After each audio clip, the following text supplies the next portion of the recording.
and welcome. I'm Alas Garjuk and you're watching Head to Head with UATV. The tragic date of April 26th will go down in history as one of the worst days for humanity ever. The Chernobyl disaster, which happened 33 years ago, was a shocking reminder of the perilous risks that handling nuclear power involves.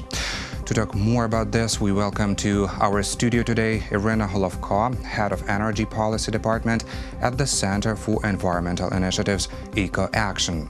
Hello and thank you for joining us today. Hello, Oleg. So we are speaking about this tragedy, and we do know that this tragedy didn't only victimize those 50 reactor and emergency workers who were actually helping to take over control over this flame, and not only firefighters, not only around 120,000 people who were evacuated from the Pripyat region, but also the whole world. Could you tell us about the impact this explosion had back in 1986? Yes, indeed. In 1886, the explosion at the Chernobyl unit number 4 had major consequences far beyond the territory of Ukraine or the former USSR. We know that the fallout of the radiation that spread over the large territory of the Europe. So we speak even about the Western Europe. And what is the radioactive fallout? It means that the radioactive substances contaminate the water, the air, the soil, and then it eventually end up in the peoples, right? Yes, health consequences for humans. So the health consequences from this disaster, they are impacting people in even now. Yeah, even now, yes, even those those people that were born well after the disaster. Yeah, and even now, of course, we have children that were born with the diseases as the result of the contamination that their parents experienced. But still, can we say that that generation that was witnessing this tragedy is the biggest victim of the explosion? Because we do remember a lot of mutations that people have been experiencing, and this was very scary and very frightening. Can we say that that generation still is the biggest victim of this Chernobyl explosion? Well, we can say, of course, that that generation was one of the main victims. And of course, those people who suffered the most were the people who actually helped to prevent even the bigger disasters. All those people who helped to localize the consequences, the fire workers that helped to put down the fire. To extinguish fire, right. So these were the people that basically bear the most of the consequences. And of course, the negative impacts on their health was the most severe. So this is where we had the most of the casualties. But it is very important to understand that nuclear as such, the nature of radioactivity and the nature of nuclear power is of such that the negative impacts from the disaster can be seen even on the generation that were not there at the moment of the disaster. So this is something that that only nuclear power can bring, such type of consequences, and this is very scary, of course. Will it last for years or for centuries? Well, the contamination, when we speak about the Chernobyl exclusion zone, which is 30 kilometers around the Chernobyl nuclear power plant, this area will be most of this area will be contaminated for thousands of years, and it will not be will not be suitable for basically living there in basically never. Speaking of living there, unfortunately, some Ukrainians, some former residents, they decided to come back to this exclusion zone, and as of 2019, about 150 people live in the exclusion zone. Despite this fact that the law doesn't allow actually living there, but scientists say that there is no radiation in the air, but the soil in the Chernobyl zone is still contaminated with cesium or cesium. Could you please explain us what is it and how dangerous or poisonous is it?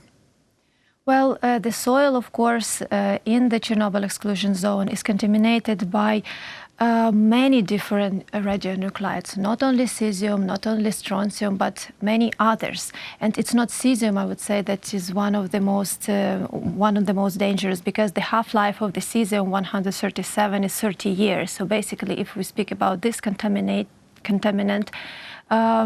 Some of it has already decayed, right?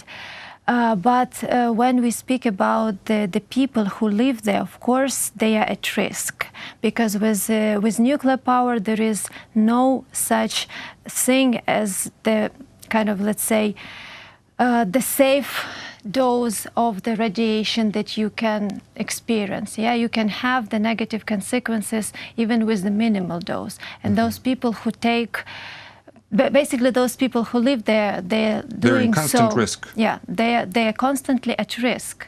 And of course, it is good that the Chernobyl exclusion zone is still closed, and that our government does not basically push for, opening it and for allowing people to live there. This is something that's happening in Fukushima right now, yeah? Yes. The Japanese government is trying to say that some of the territories that were already contaminated, that now it is safe to live there, and they are pushing people to come back and live in those territories, although the levels of the contamination there are not safe at all for people. Well, but the Ukrainian government is not providing any services or any supplies in this exclusion zone, and basically it is not allowed to live there. No. Right. Well, the international community has helped us to build a new sarcophagus around this reactor number 4 that exploded. This sarcophagus is based on the project of the American, French, and Ukrainian scientists, and we do know that it was officially launched, and there was the ceremony of opening back in 2016. Can we talk a little bit about it? How does it work? Yes, indeed, the international community helped a lot Ukraine to localize this. Yes, to basically do the necessary steps to make sure that the Chernobyl number 4 reactor is transformed into some more safe status, let's say.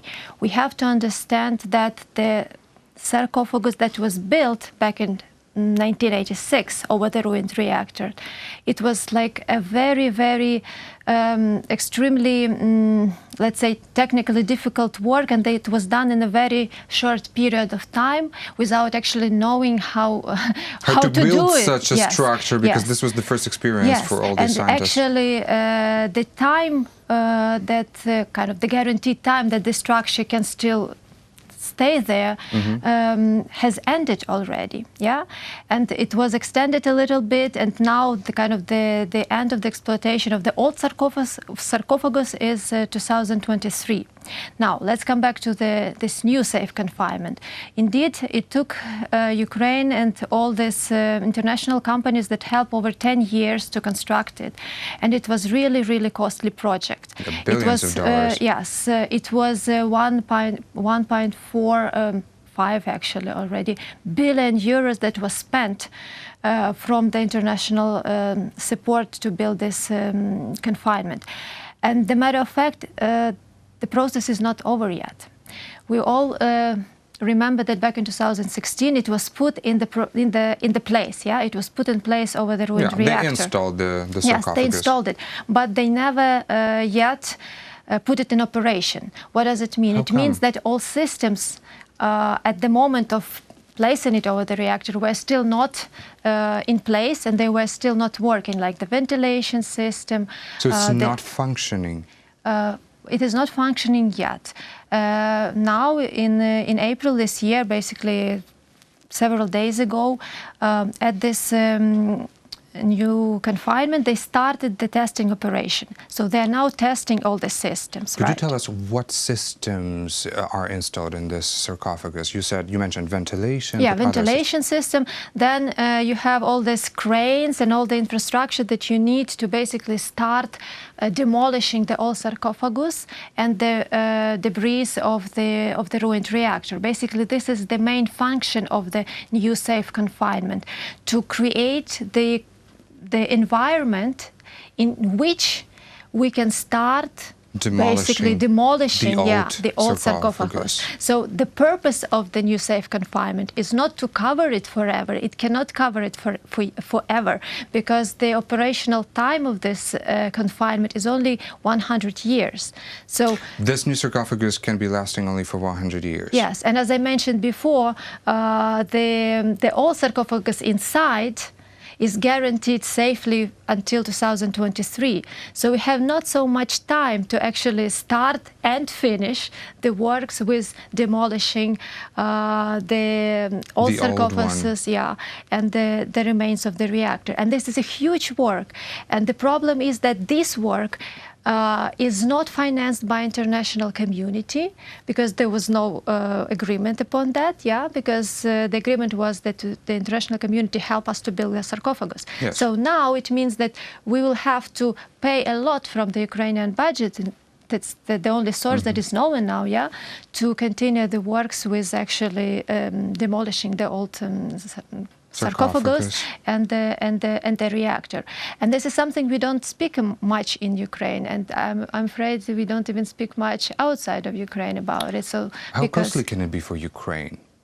Well, the problem is that nobody knows how costly it can be, because it's, no one have ever had this kind of experience, and no one can really evaluate how much money until to invest. now there are only few projects developed by the specialists on how to demolish several pieces, the most problematic pieces, let's say, those that do need to be demolished on the first place. So there are several projects developed for this ones, but it's only a small portion. Besides that, there is a huge amount of other parts that has to be managed somehow. And for this, even specialists don't know what to do. There are no projects developed, and of course, no understanding how much money we need for it. Wow. But what are the main purposes that this project of the new sarcophagus and its actual operation is put on hold? Well, it's not that it's put on hold. It's that it's a very complicated process, and again, nobody had ever done this type of projects before. So the workers and the management who does the project, they were experiencing numerous technical problems. Challenges, because they're working in the difficult conditions. The radiation level there are very high. The radiation and the giant structure, how giant it is?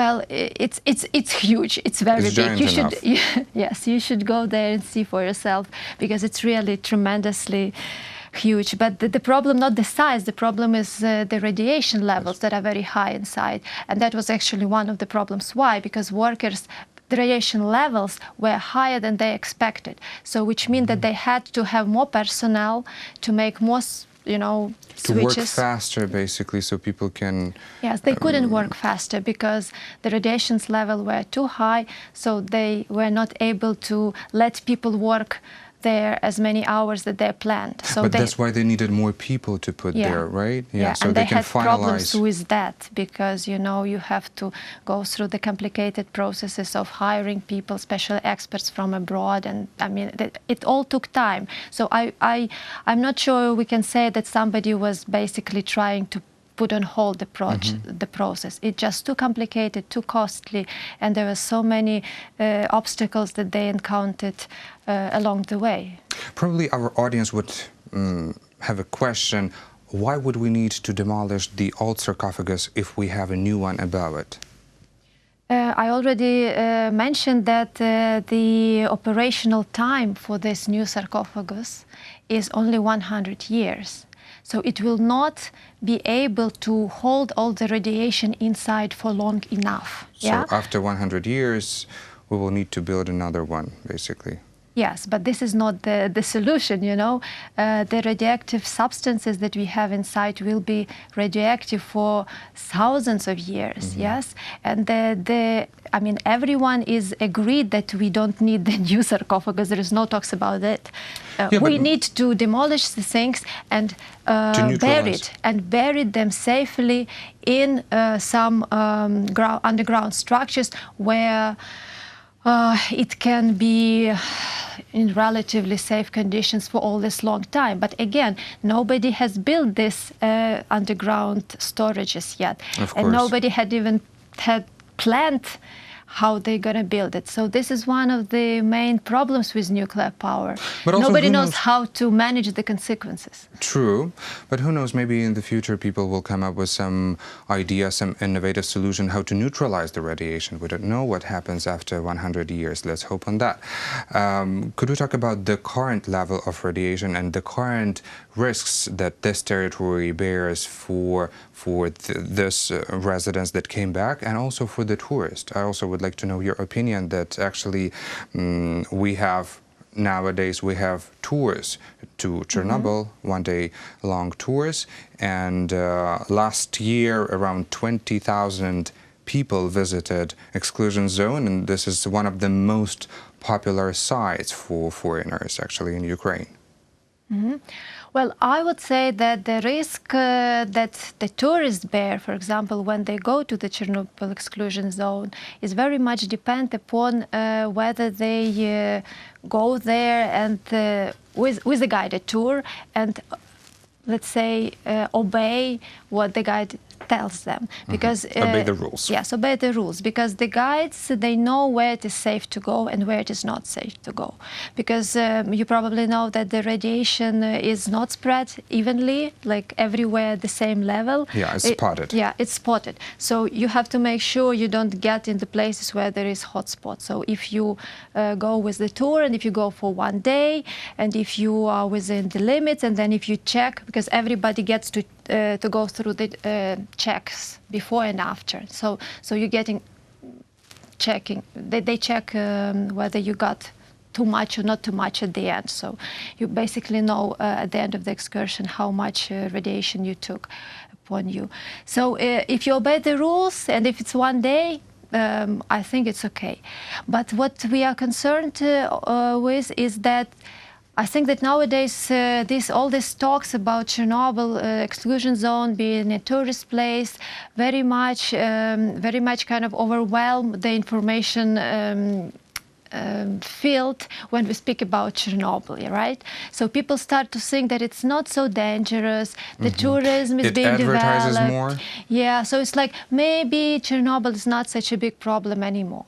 Yeah, but indeed the problem is big, because we still don't overcome the consequences. We still have to invest a lot into this Chernobyl reactor, into this safe confinement, into finding the places to bury all the waste.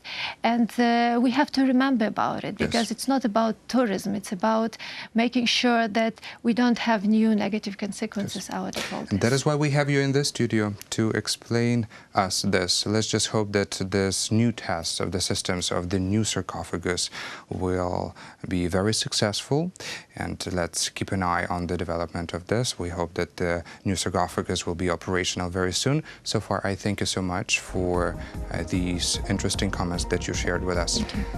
That was Iryna Golovko, Head of Energy Department at the Center for Environmental Initiatives Ecoaction. Thank you for watching Head to Head. I'm Alex Garduk. Goodbye.